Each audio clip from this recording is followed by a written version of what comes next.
Connor and the team at the Chamber for hosting me here this morning. I can also acknowledge Jodie and Alan and Clark for the sponsorship of today's event, but also other events at the Chamber. As many of you will know, I've spent most of my life either in Wellington or the Hutt, and I love the city and I love our region.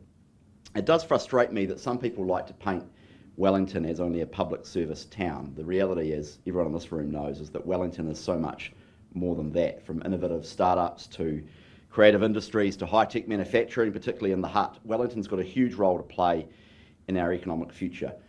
We need to stop defining ourselves by the fact that central government is based here. We also need to gently, or I would say perhaps not so gently, push back at other people around the country who are only too willing to do the same thing. Like the rest of the country, Wellington is facing difficult economic times.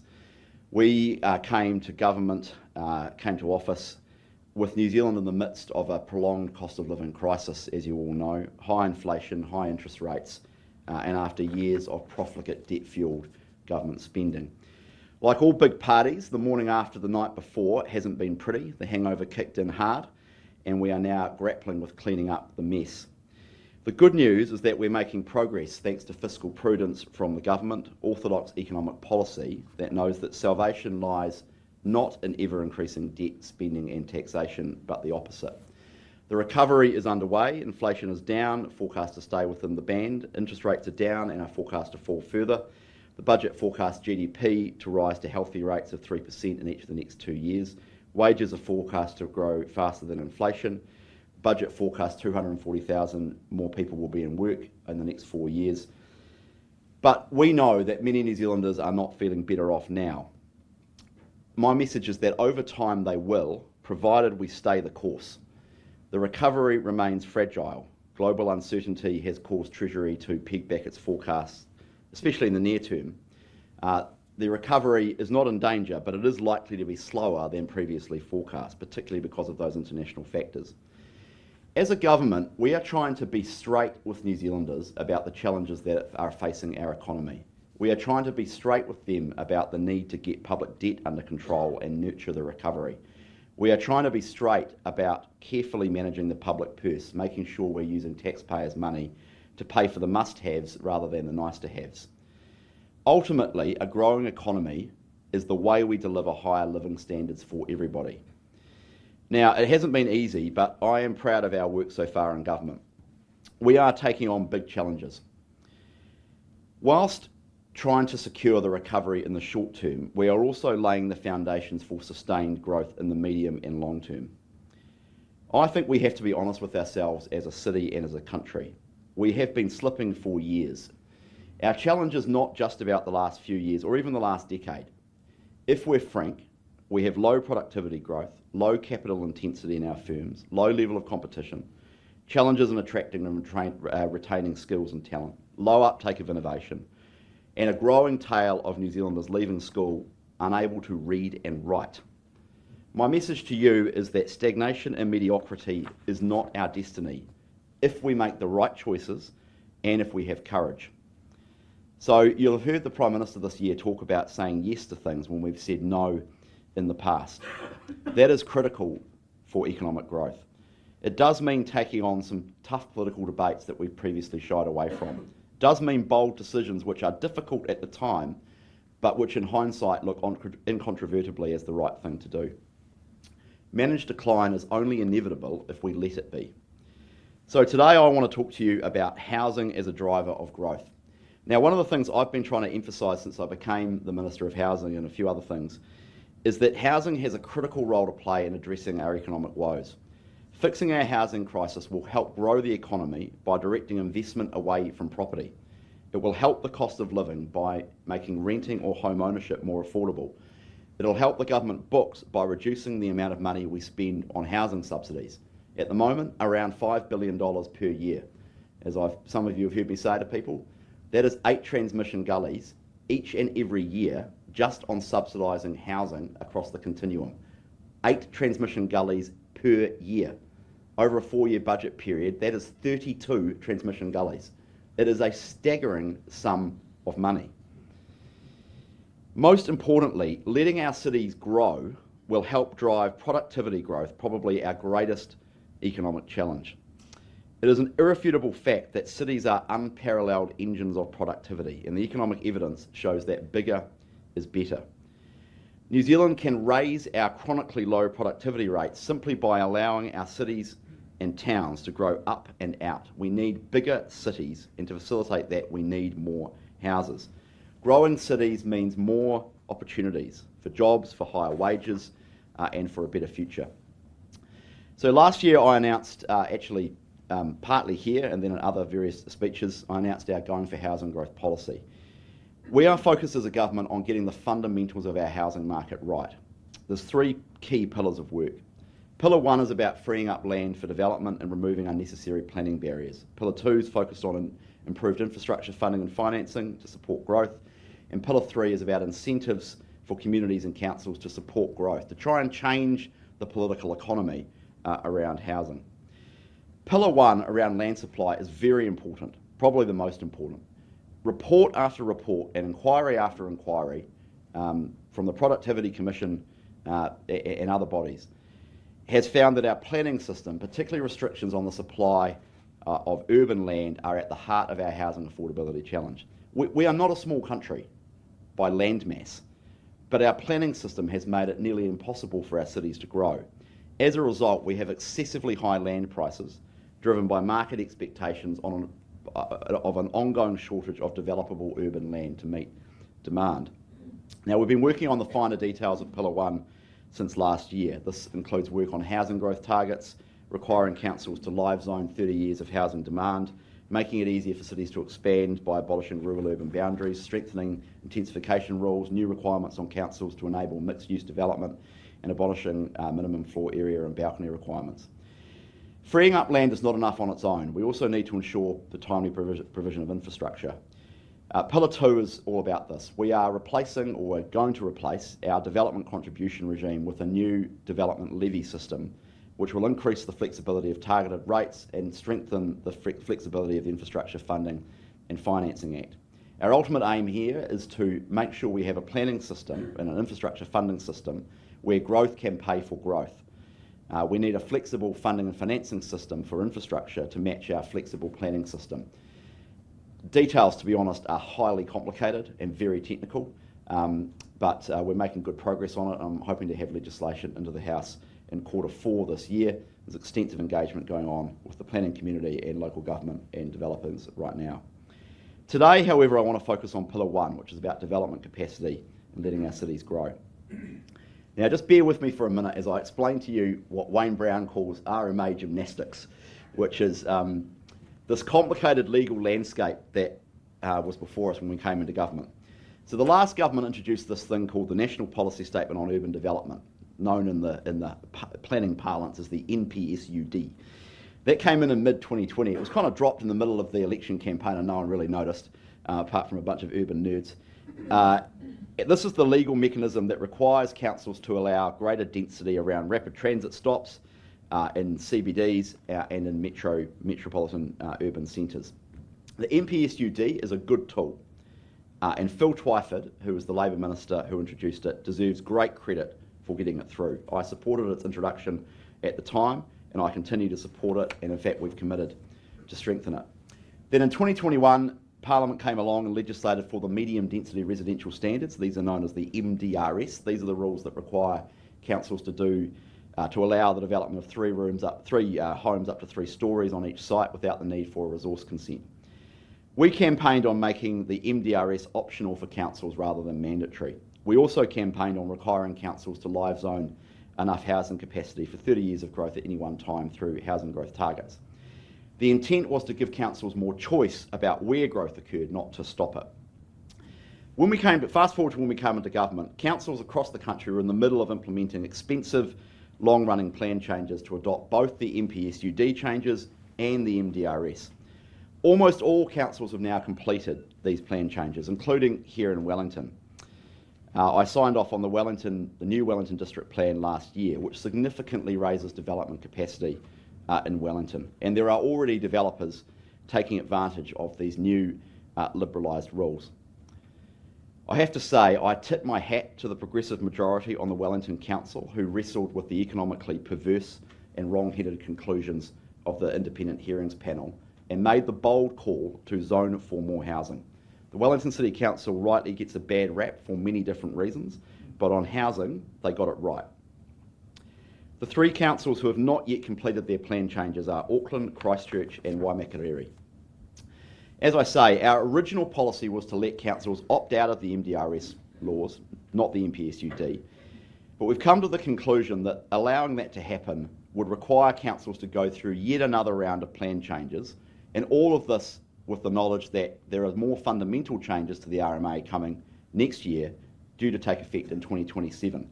So it seems ridiculous to make councils go through another round of plan changes in advance of a completely new system coming in 2027. So we've made the pragmatic decision to remove the ability for councils to opt out of the MDRS and instead to work on bespoke legislative solutions for two major cities, Auckland and Christchurch, who haven't yet finished their plan changes.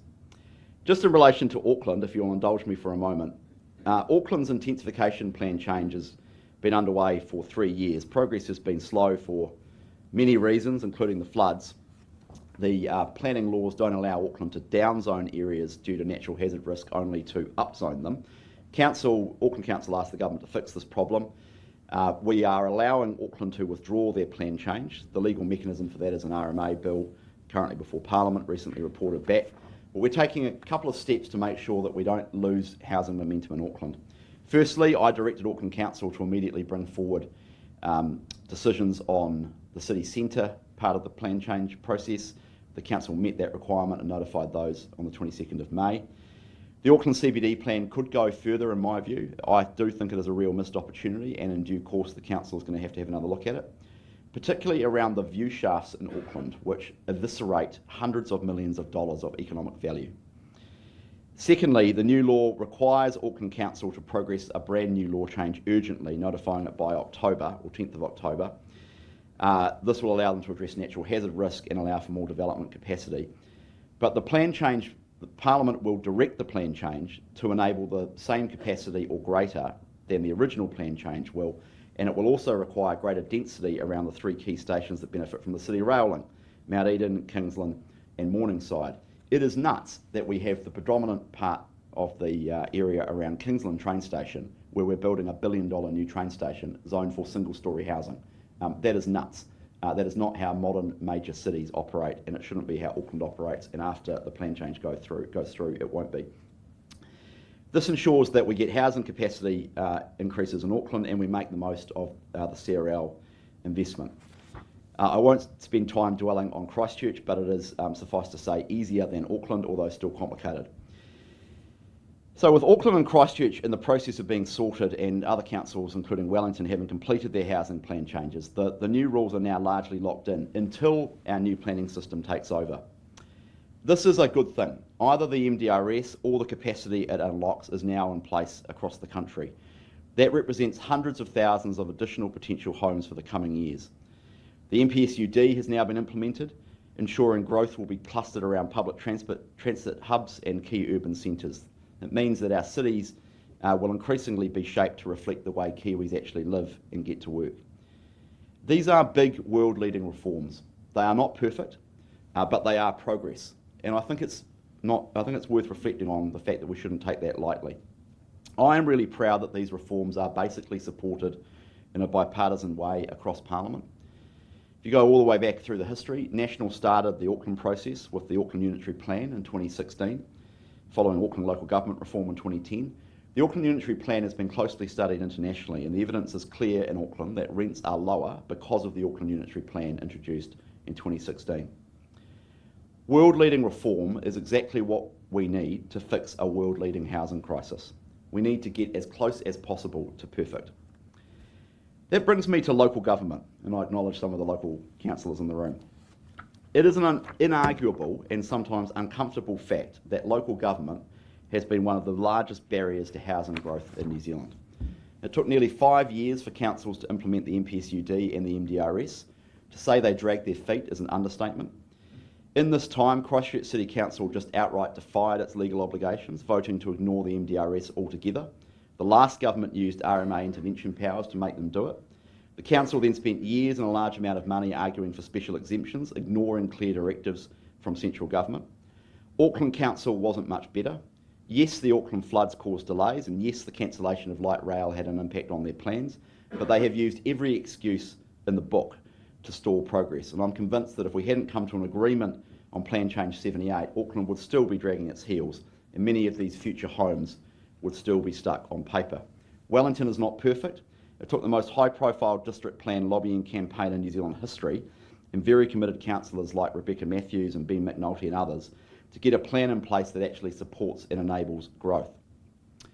Sadly, some council planning departments are a law unto themselves. I have lost count of the number of people who have told me awful stories about battles with council planners who try and micromanage every little element of a housing development, where the planter boxes on the driveway will be located, the architectural design of a new garage that someone just wants to build on their own land, which way the living room is designed, which way the living room faces, whether front doors should face the street in order to create neighbourliness, or whether they should face away from the street in order to create seclusion and privacy. My inbox is filled with story after story over council planners trying to dictate every little aspect of people's lives under the guise of planning. It has gone completely too far. We have had decades of local councils trying to make housing someone else's problem, and we have a planning system that lets them get away with it. So we are planning to fix the system. Our streamlined planning system will require housing growth, not just permit it. Standardised zoning, housing growth targets and less red tape will solve this problem, and I'll come back to those things in a moment. What they don't solve, however, is the time it takes to reform the system. As I said, councils won't start work on these new plans until 2027. We can't legislate to fast forward time, sadly, but we also can't afford to wait.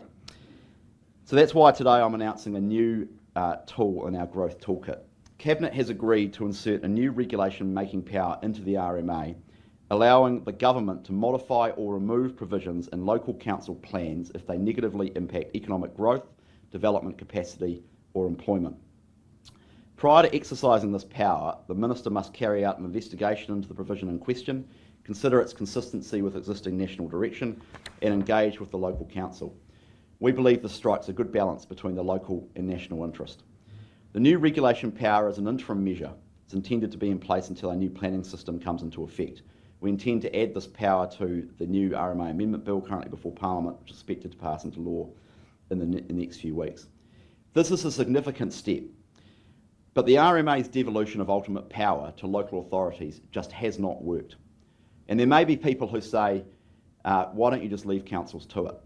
The reality is, central government has an intense interest in the way councils plan and allow their cities to function.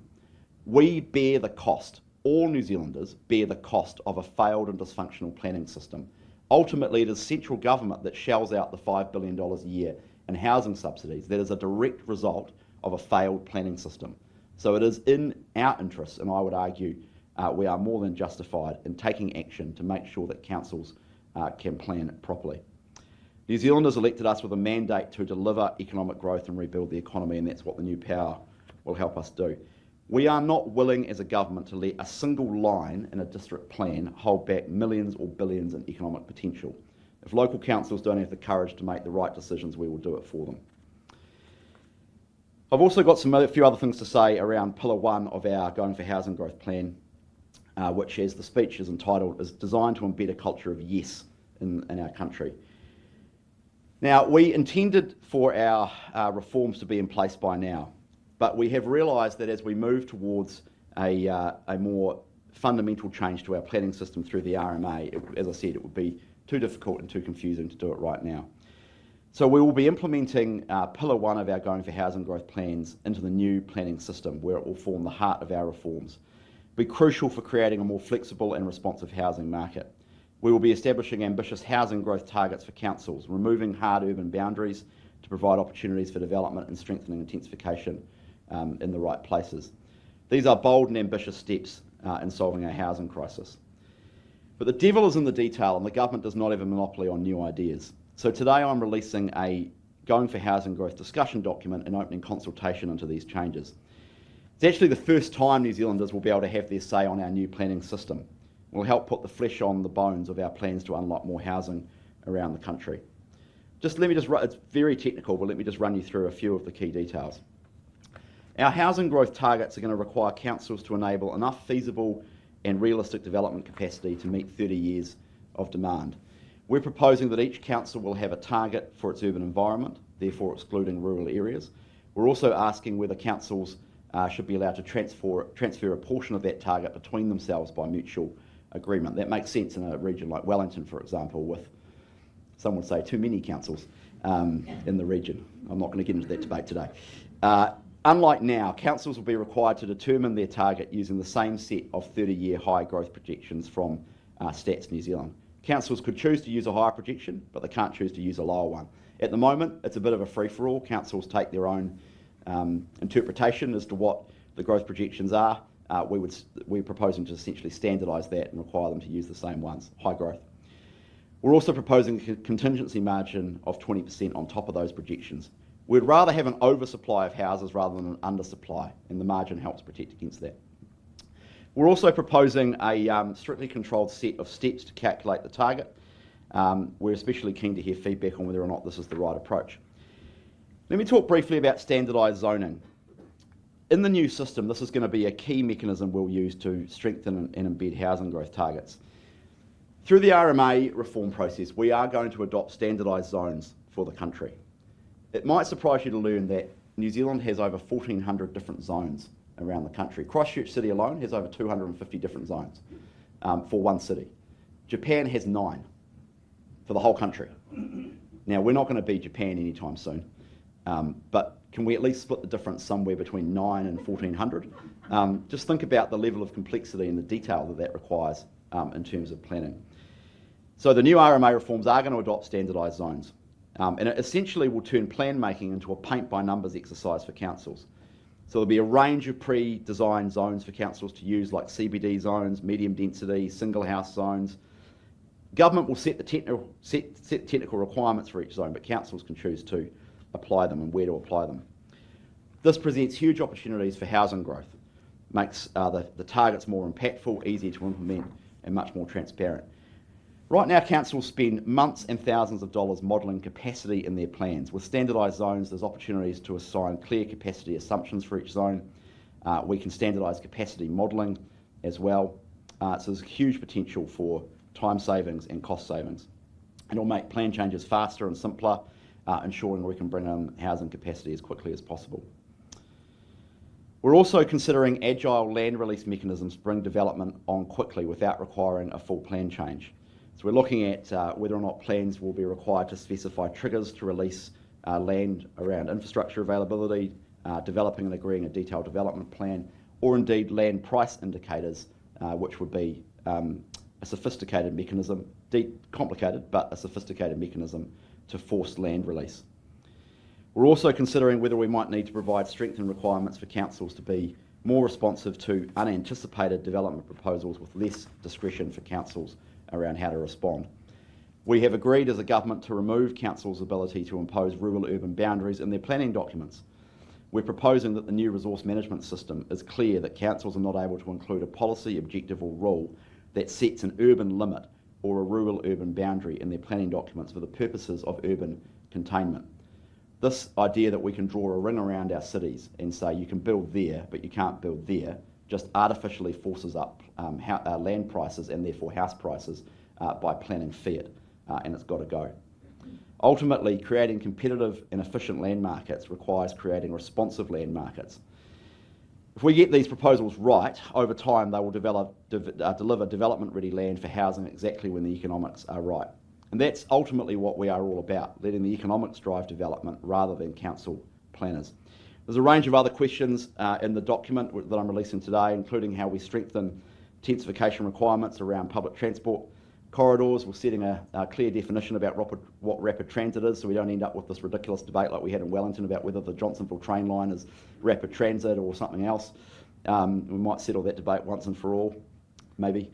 How we measure walkable catchments, which again was an issue in the Wellington plan, in which The independent hearings panel literally went out and walked Wellington and decided that you could walk uphill but you couldn't walk downhill, or maybe it was the other way around. They had an endless debate about exactly what walkable meant in the context of Wellington. We're essentially proposing to standardise that. There's some proposals in there around special character as well, how we enable greater mixed use in our cities through standardised zoning as well.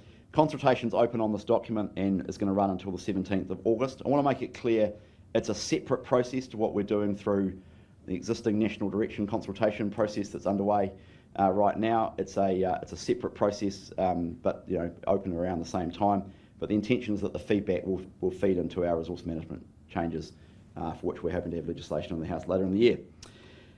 Discussion document is a critical step in shaping a planning system that puts housing supply, growth and common sense at its core. There are big questions here because the stakes are big. Can we build a planning system that responds to need, not NIMBYs? One that treats enabling land use as an economic necessity, not a nice to have. We are not interested in tinkering as a government. We are building a planning system where growth is not just allowed, it's expected, and where councils are accountable for delivering that capacity. And I encourage every council, planner, business and Kiwi who cares about housing affordability and economic prosperity to engage in this consultation. We are open to ideas, but we are not open to delay. The time for excuses is over. The culture of yes starts now. Thank you very much.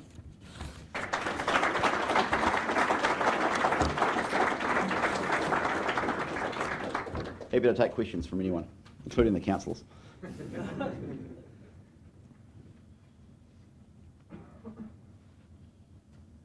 Connor. One of the other frustrations we hear a lot about the consenting system is not just about planning rules, but the people issuing the consents. Yep. And there's a lot of frustration with delays and inconsistencies around the country.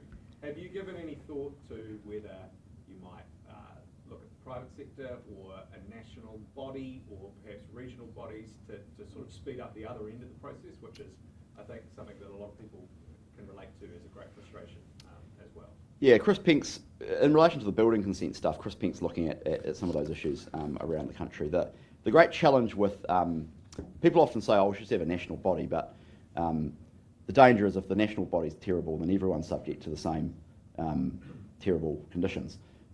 So there's an argument that actually having a bit of competitive tension around the place is quite good. And so we're looking at those issues. The question is how you make it a national body that's efficient and responsive. So we're open to all of those things. Part of it is about changing the culture. I mean, I'll give you the examples of council boffins sitting around, micromanaging every diktat. I mean, the Christchurch example is classic. Like, there's a developer in Christchurch. Some of you have heard me tell this story before, but I'll just share it with you because I love it so much. In which the developers, went to the council, this is Christchurch Council, and said, here's our housing subdivision, we want to do this. And the planner said, well, look, your front door faces the street, but here in Christchurch, we like our seclusion, so you'll need to change the house so the front door's on the side. And they said, okay, well, it's fine, we can do that, like whatever. It's just more time and money, but sure, like if it keeps you happy, all good. So they did that, and then they got the consent for that. And then the same council, different planner, but the same council, same company, said to them, now listen, we don't like the way you've done your house here, in which the front door faces away from the street. Christchurch is a city based on neighbourliness, and everyone goes out their front door and they talk on the street. So we need to change that. Same council, different planner. So it's just subjective nonsense, largely, based on whatever someone sitting around feels every day. You've got examples where people get into which way the TV faces in the living room relative to the window in the living room. Like, it's just like nuts. Like where do these guys get off trying to dictate that sort of stuff? So one of the things in the new planning system is that all of those things will not be allowed to be taken into consideration. So once you focus on externalities, which is what the new planning system will have, that changes a lot of those things. So these kind of things internal to a site or internal to a house will not be allowed to be taken into consideration. Now, actually making that a reality at the local level by the actual planner is a lot harder, and that's why changing the culture is important. that's why I need all your help in this room to make sure that we put the heat on the boffins. I've told the planning profession this, by the way. It didn't go down very well with them, but I turned up to the New Zealand Planning Institute and told them that, the profession had gone too far. So anyway, it didn't go down too well, but that's fine. I'm right there. So, yes. I really want to acknowledge the passion that you've got to get things done and to unlock things. I chair the Wellington Homeless Women's Trust, and we're just about to close a third of our beds. What happens in the meantime for those who are leaving behind? Yeah, well, good question. So I haven't focused on that in my speech today, but we've got quite a program of work underway at the moment around delivering better social housing and community housing. So let me just touch briefly on that, because I see Murray from the City Mission here as well. Acknowledge you, Murray, the great work you do. The primary mechanism we've got to improve housing is the stuff I talked about today. And you may not necessarily agree, but I strongly believe that ultimately the best way to address homelessness and people at the people in severe need at the bottom of the housing market is fundamental reform of the planning system. And I point you to the example of San Francisco. San Francisco has the worst homelessness in the United States. It also has the most expensive housing prices and the worst rents in the United States. And it also has a planning system that basically makes it impossible to build in San Francisco. Like, if you think Wellington and Auckland's bad, go to San Francisco. It's a disaster. And there's been a lot of studies on this internationally. There's a clear linkage between homelessness and severe housing deprivation and the planning system. In other words, when one is really restrictive, it all flows through to the rest of the housing market. When house prices are high, rents become high, people can't get into affordable rentals, they can't get into the housing market, they end up in substandard accommodation. It all just flows down, right? So it's really important. However, there is always going to be people out there who can't afford private rentals, can't afford home ownership in their own right. Obviously, that's the ambition that we want, for everyone to own a home, but there'll always be a group of people, for a lot of different, often complicated reasons, why that won't be the case. So the government's got a really clear role to make sure we're providing housing for people in need. Now, the primary way the government has been doing that since time immemorial is through kāinga ora. Government owns around 80,000 houses around the country. That is always going to be a really important part of our housing system. Kāinga ora is making great progress at lowering costs and delivering houses more efficiently and effectively. 18 months or so ago, we got Sibyl English and a couple of housing experts to do a review. The results of that I won't share with you today, but I can tell you they have been quite striking. They are significantly taking cost out of the system, and of course once you take cost out, you can do more. You can do more housing, you can do maintenance better, and so there's some quite interesting results coming out of that, which I won't go through today, but we'll release those soon. So kāinga ora is getting back to financial sustainability, which is really good. We are also redesigning the way we do the social housing system and the way in which we invest. My mantra when it comes to housing need is this: right house, right place, right people. What I mean by right house is the social housing system that's funded by government largely builds the wrong sort of houses. I'll give you an example of that. 55% of people on the housing register, so that's the wait list, right, need a one-bedroom house. So more than half the families on the register, and these are people who have been assessed as being in severe and urgent need of housing by the government, need a one-bedroom house. Kāinga ora stock is 12% one-bedroom. And Kāinga ora has not been, for the last 10 years or so, building one-bedroom units, which seems insane, right? Like you could help really get those numbers down quite easily by just building one-bedroom units. So I've directed them, and we've changed the funding settings, which I haven't announced yet, although I guess I just have. Well, I've changed the funding settings to basically, I mean, the economics are complicated with the way the funding works and everything, so I've had to change the funding settings. But basically, we said to them, start building one-bedroom units, because that's what the register needs. Like, we have all this data around people on the register and what they need, so why we're not building it? It's nuts. So right house is important, and then disability and accessible design and things like that goes into it. Also seniors on the register, like sometimes seniors have different housing requirements relative to others, obviously. So right house, right place. So different regions are different, obviously. and the needs of Rotorua are different to Wellington, and Gisborne, for example, is different. And the economics of development at a market level in Gisborne are different to what they are in Wellington or Auckland.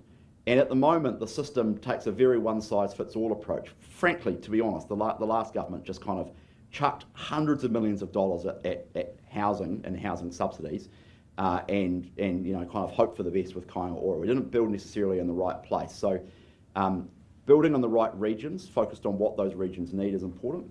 And then right people was really important. So when you're on the housing register, right, you've got me going now, sorry, I'm just going to finish this point. When you're on the housing register, you go up to MSD and they make you fill out this incredibly long survey about your house. You know all this, but for everyone else, about your housing need. It's actually an incredibly dehumanising experience, because at the end of it you get given a ranking. A20, which is the highest need, through B8. Why it's A20 through B8 is, who knows, but it is. And A20s are your highest need. And it's interesting, people who are on the register know their ranking. You know, I'm a local MP, and other local MPs will know this. People come into your office and say, I need a house, I'm an A19. Like, they know their ranking. It's incredibly dehumanising in my view, but anyway, that is what it is. So now you would think that, so A20 is the most severe and urgent need of housing, and you would think that the people who are in the most severe and urgent need are prioritised to get into a social house. You'd think that, but the truth is the opposite. The people who are A20 wait the longest for a house. On average, anywhere, depending on the region and depending on the month, anywhere between 450 and 600 days for a house. So again, totally insane. So we're going to go through, again, it's complicated, but we're going through a process to change that. But actually, it is complicated from a policy point of view, but it's also not that complicated, in which you say the people in the most need should get into a house first. So right house, right place, right people. Then one of the things we've been doing over the last year or so is that the last government set up all of these different funds. So there was the Progressive Home Ownership Fund, the Affordable Housing Fund, there was the Whaikai Whairanga Fund, there's about 18 different funds. It's largely driven by issuing a press release about setting up a new fund. Not a very effective use of money, because what was happening was providers like community housing providers and iwi were just trying to work out their housing development in order to fit within the constraints of the fund, rather than work out what was actually needed. So in Budget 20, this hasn't had a lot of coverage, but Budget 2025 collapses all of those funds together and creates what we've been calling a flexible fund, in which we will build a housing investment system based on data and evidence, in which we publish that so everybody can see what we're trying to invest in regionally, the types of people we're trying to target, and the types of houses we're trying to procure. We will publish that proactively and then go out specifically and deliberately in different regions and work with different providers, which will be community housing providers, will be groups like the City Mission, groups like yours, iwi, a whole bunch of Maori land trusts out there who want to do a whole lot of different and interesting things. We will work with those providers and provide the funding to build the right house in the right place for the right people. That's our aim. That started in Budget 2025. We're not there yet. There's a lot of work still to go, and I'll have more to say about it. But, you know, so I didn't intend to give a speech about social housing, but sort of just have. Anyway, there you go. Yes. Morning, talked a lot about growth, driving growth over the last while, and yes, a lot of councils are struggling with facilitating infrastructure to get to that point. And you talked a little bit about that. Can you talk today about progress on facilitating investment in infrastructure for that growth? Yeah, so touched a little bit on it. So the development contribution regime, right, is the primary mechanism that councils have got to recover growth costs for new housing. The evidence is really clear that, on average over time, the development contribution regime as it's currently constituted under-recovers the cost of growth. So in other words, existing ratepayers end up cross-subsidising that growth. And unsurprisingly, they are unwilling to do that. And that helps explain some of the resistance to new housing. So without boring you with the details, we are moving to a system where a development levy system allows for a more flexible approach, where councils will be able to set a levy around particular zones, both in anticipation and in response to new housing proposals to fully recover the costs of the growth infrastructure required, but including at a micro level. So we're going to break it down into water, roading, community infrastructure like parks and stuff like that as well. Now, the devil's in the detail with that stuff, because building a park in one subdivision that might not be used by another person, there's a lot of complexity around how you get into it. But we're hoping we're having legislation in the House by October. There's quite a lot of extensive consultation going on at the moment with development community and with councils around getting it right. So really interested in that feedback. It is really technical. I'm working on it with Simon Watts, who's the Minister of Local Government. And of course, it's got to tie into the new Three Waters regime as well, local water done well, which, you know, is going to be interesting in the next year or so. So I suppose my overall point would be 2027 is going to be a big year, because by 2026, you've got RMA done, you've got a new funding system for infrastructure done for councils, and then 2027 is when the councils start their long-term plans, the next cycle, the next 10-year thing. It's going to be a very different world, but it's very exciting, for me anyway.